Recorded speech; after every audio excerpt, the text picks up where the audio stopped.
Actual America ground invasion की तैयारी कर रहा है। तो एक एक करके समझते हैं कि इस हार्मुज के पास, इस फारस की इस खाड़ी में आखिर क्या चल रहा है। देखिए, अमेरिका जो है वो फारस की खाड़ी को खुलवाने के लिए और ये हार्मुज को खुलवाने के लिए अपने 5,000 नौसैनिकों को, मरीन कमांडो को यहां भेज रहा है। तो आखिर यहां उतारेगा कैसे? इसके लिए उसे एक ऐसी जहाज की जरूरत है जिसे एम्फीबियस एयरक्राफ्ट कहते हैं। ये क्या करते हैं सब, ये एम्फीबियस एयरक्राफ्ट में है जिसमें यूएसएस वास्प है और यूएसएस त्रिपोली है। ये जहाज क्या करते हैं सब, ये 7th फ्लीट के हिस्सा है सब। ये कई डेक के होते हैं, कई लेयर के होते हैं। इसके ऊपर में हेलीकॉप्टर और लड़ाकू जहाजें खड़ी रहती हैं और इसके अंदर के डेक में फौजी के रहने का जगह होता है, बख्तरबंद गाड़ियां होती हैं, ग्राउंड अटैक के लिए सारी सामानें रखे रहते हैं। तो ये एयरक्राफ्ट कैरियर से थोड़ा छोटा होता है लेकिन बड़ा काम कर देता है और इसके ऊपर से लगातार जहाजों को उड़ा उड़ा के भेजा जाता है। अब जो जहाजों में फ्यूल खत्म हो गया है या मिसाइल भरनी है तो ऊपर नहीं भरते, यहाँ साइड में देखिएगा हैंगर होता है।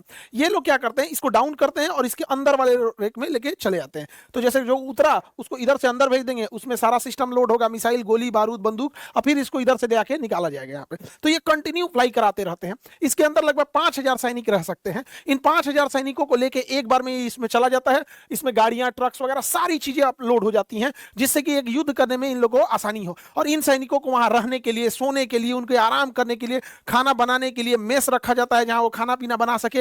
वहां इंफोटेनमेंट सिस्टम होता है, इनका जॉगिंग के लिए जिम वगैरह सारी व्यवस्था रहते हैं। कोई बीमार पड़ गया तो सबके लिए हॉस्पिटल वगैरह सब रहता है। इसके अंदर क्या होता है, इसके अंदर गाड़ियां होती हैं, टैंक होता है, हवर क्राफ्ट होते हैं। ये सब एम्फीबियस होते हैं जो पानी पे भी चल सकते हैं और जमीन पे भी उतर सकते हैं। और इसी में सेना वगैरह सब रहती है, ऊपर लड़ाकू जहाज और हेलीकॉप्टर रहते हैं। तो ये किसी देश के आगे रुककर मरीन कमांडोज के लिए सबसे बेस्ट जगह प्रोवाइड करता है। अब इसमें समझते हैं, जब इतनी भारी भरकम लाव लश्कर है इसके अंदर तो इसकी सुरक्षा देना भी जरूरी होता है। तो इसकी सुरक्षा चारों ओर से दिया जाता है। जहाज के बाएं साइड को हम कहते हैं पोर्ट और दाहिने साइड को बोलते हैं स्टारबोर्ड, पीछे को बोलते हैं स्ट्रेन और सामने वाले हिस्से को बोलते हैं बो। ये लेफ्ट साइड हमेशा याद रखिएगा, लेफ्ट साइड को हम पोर्ट कहते हैं। इसको याद रखने का ट्रिक भी है, लेफ्ट में 4 अक्षर होता है और इसमें भी 4 अक्षर होता है पोर्ट में। अब बाकी राइट साइड को हम लोग बोलते हैं ये बोट, ये स्टारबोर्ड, आगे बो और पीछे स्ट्रेन। इन चारों ओर से रक्षा करने के लिए इसके कई जगहों पे अलग अलग मिसाइलों की सिस्टम लगी होती है जिसे हम क्लोज इन वेपन सिस्टम कहते हैं।